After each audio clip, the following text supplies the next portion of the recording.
A big hello to you, welcome back to the channel. I'm Jennifer Kirk and today we're out on location. We've been invited down to the Ecclesbourne Valley Railway. So we're at Wirksworth and we're really looking forward to having a good look around the yard. We're being given a guided tour including the restoration shed, and there looks to be a Derby lightweight just outside which looks in amazing condition. So hopefully we're going to take a look at just what's gone into the restoration of these vehicles here. There's also a model railway exhibition on, so we're going to be taking a look at some of the exhibits there and learning a little bit more about the history of this really interesting location that was once upon a time built as an alternative to the London and North Western route to Manchester, and actually, because of a quirk of fate, it ends right here. Today's video comes in association with Trainomatic, makers of DCC decoders and accessories that are designed by enthusiasts for enthusiasts. Find the full range available to order now at tramfabrique.co.uk. Additional support comes from Rails of Sheffield. Sell to the name you know and trust. Buy, sell or exchange any age or any gauge. Call them now for the very best price. Check them out today at the link below. Come with me, we've got a lot of great stuff to look at.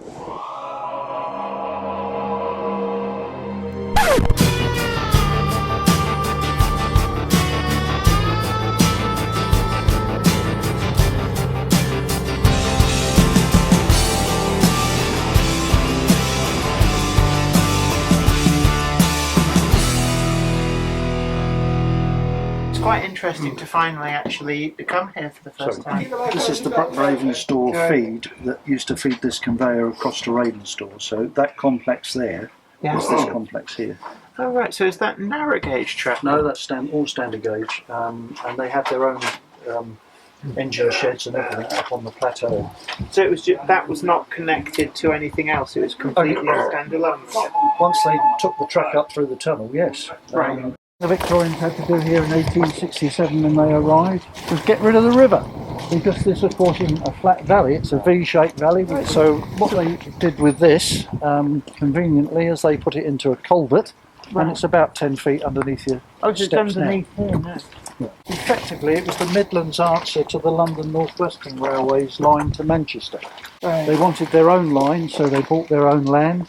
They had an Act of Parliament which got them as far as here, but they had fully intended to go from here round the back of Matlock to Rowsley, where the line joins today with the Peak line, and of course formerly that was a British rail line through to Manchester. Now effectively what happened in 1867 was that the railway arrives here, but there is the ability for the Midland Railway to purchase a financial interest in the railway that's already built by the LNWR. So having done that, they didn't need to extend this line to Manchester because that line had already been completed. Hence it was truncated here. What do you now do with it? Because we've built a railway line where we've positioned our stations, other than Wirksworth, anywhere other than the centre of population. Shottle Station, for example, is a good 2 miles from Shottle Village, and although today it's got a pub and several houses, it's still not exactly overpopulated. Hazelwood was a farm, Duffield was a growing village, but it was just a branch line junction. So effectively passengers, well, they lasted till 1947 and then discontinued. It became a freight line, and it's the story of this limestone that keeps it going. 5 trains a day on average right the way through to 1985-86. This is the tunnel, built in 1877. Up till then, the first 10 years of the line here, everything came on the back of ponies, traps, horses, and carried by men in barrows. Not exactly economical. So the tunnel is forced through. It is deceptively small when you look at it and think that standard gauge locomotives and stock would get through this. Yes, yeah. Has the floor been raised at all, or is this... This is about 6 inches higher. Well, years ago I used to work at Big Old Quarry. No, this was all But its proper name was Aylesbury. It were a hard life, but we were happy. Quarries were ever so dusty, and Mother would have to shake tablecloth out several times a day to get rid of dust. It covered streets and houses like snow, and when it rained there were white water and sludge everywhere. Stonefront Quarry were carted in horse-drawn wagons down Dale and Colway Street to station. Folk objected to all these wagons passing the doorways, and as quarry trade increased, this Mr. Harwood decided to build a tunnel. It was built right under town and was 490 yards long. It was blasted out of solid rock, and there were several serious accidents. This is Catherine, one of the two steam locomotives being restored here. She's been in steam recently. 1952 built industrial loco for the National Coal Board, served its time in and around Sheffield and north thereof. Right.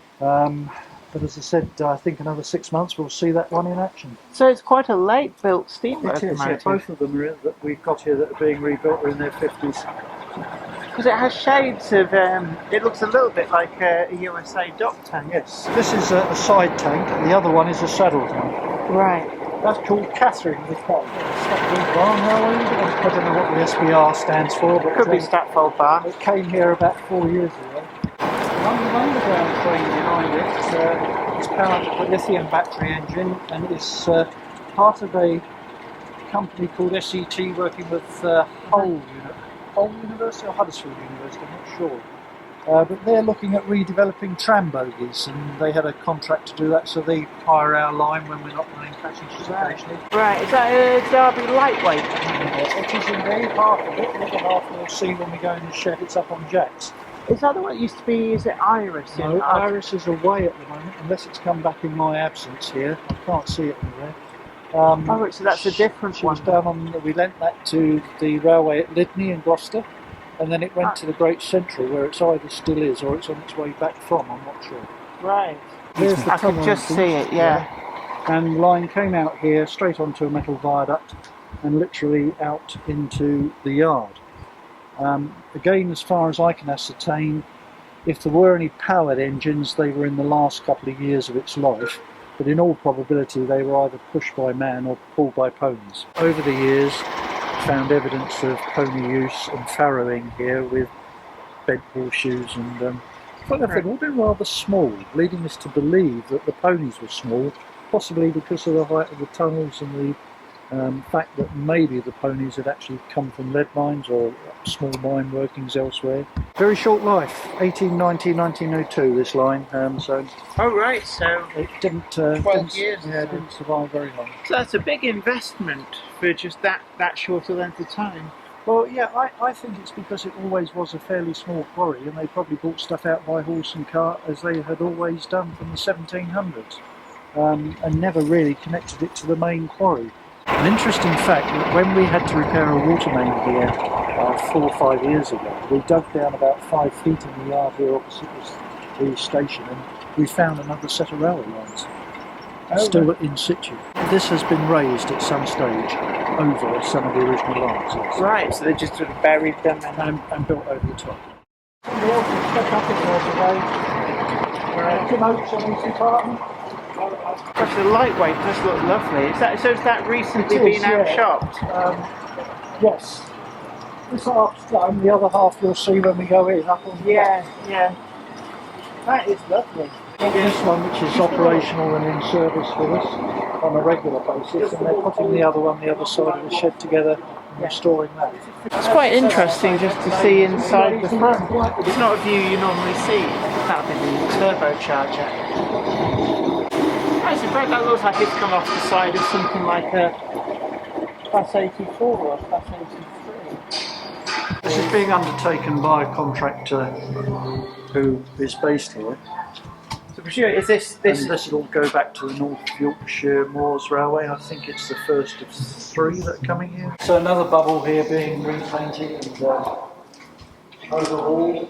Wow. Privately owned but based here. Right. So on our low peak days, Iris and the bubble will be seen.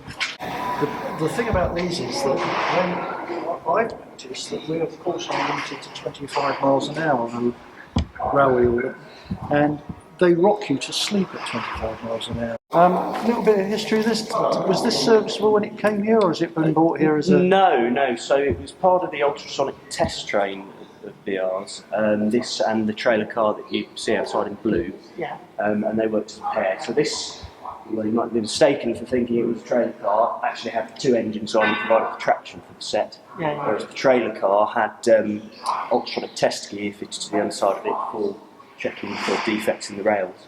Originally it was a passenger vehicle and then entered departmental use.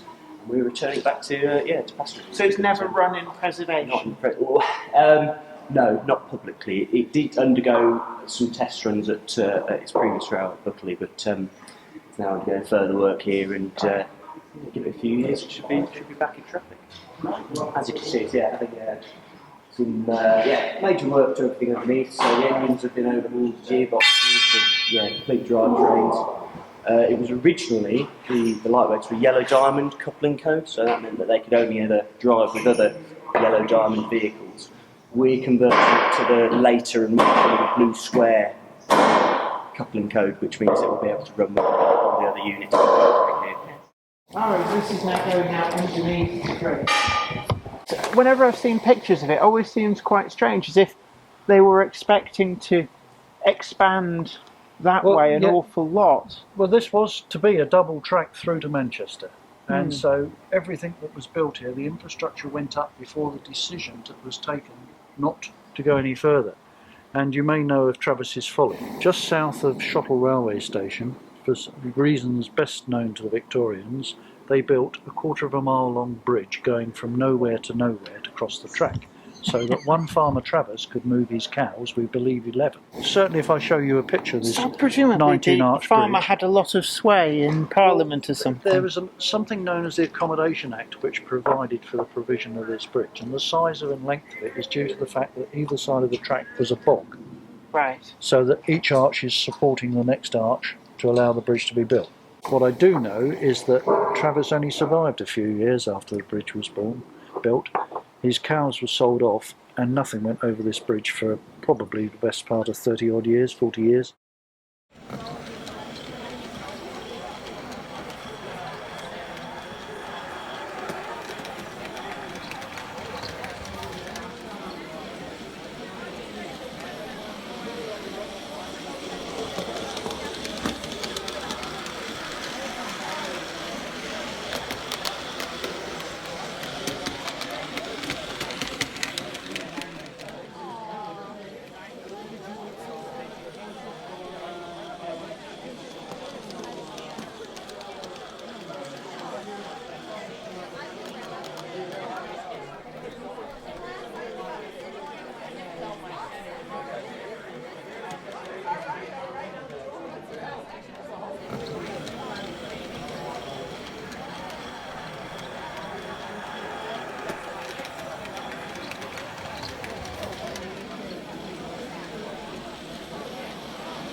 Well, I hope you really enjoyed today's video, taking a look around Wirksworth and learning a little bit of the history of the Ecclesbourne Valley Railway and taking a look at that model railway show as well. It's been incredibly busy here today actually. It's great to see a preserved line doing so well with visitor numbers. But I'd love to hear from you what you think about today's video, and also is the Ecclesbourne Valley Railway somewhere that you've been and visited as well? Leave a comment down below. I'd love to hear from you all. And don't forget to tickle that like button, share this video and subscribe too to be the first to know about new videos as and when they go up. And also you can head on over to Patreon and help support the channel for as little as $1 a month to help us keep making the videos that you want to see.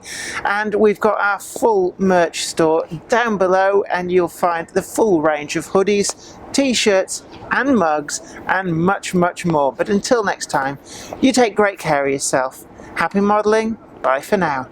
Today's video is sponsored by Train-O-Matic, makers of DCC decoders designed to be fully compatible with every manufacturer's locomotive. Visit train-o-matic.com to browse the full range and see what they've got suitable for you. Additional support comes from Rails of Sheffield. Sell to the name you know and trust. Family-run business purchasing collections for over 50 years. From single items to lifetime collections, no collection is too small or too big. Buy, sell or exchange, any age or any gauge. Rails will take everything: locos, coaches, wagons, track work, controllers, accessories. In fact, they'll take absolutely everything and certainly will not cherry pick the best items. Rails are only a phone call away. Call them now for the very best price and get instant cash payment or same-day transfer. Check them out today at the link below. I'd like to send out a huge thanks to everybody who supports me on Patreon, and an extra special huge thanks goes out to Anthony Kidson, Offshore Allen, Michael Lockie, Helen Sink, Gary Lewis, David Quinn, Sparky 107107, George Botterini, Chris Moss, Robert Steers, Sam Yates, Dale Williams, John N from NC, NYMRish, Jonathan Foster, Peter, Clifford Ison, Larry W. Grant, NI Railways 4000 class, Ian Coulson, Alan Dickerson, Eddie Popper, Karen Nichol, Medwin Williams, Crossways Point Junction, 3B Rail, Jennifer Horton, and James Beckett. Thank you. Without you guys, I couldn't do this.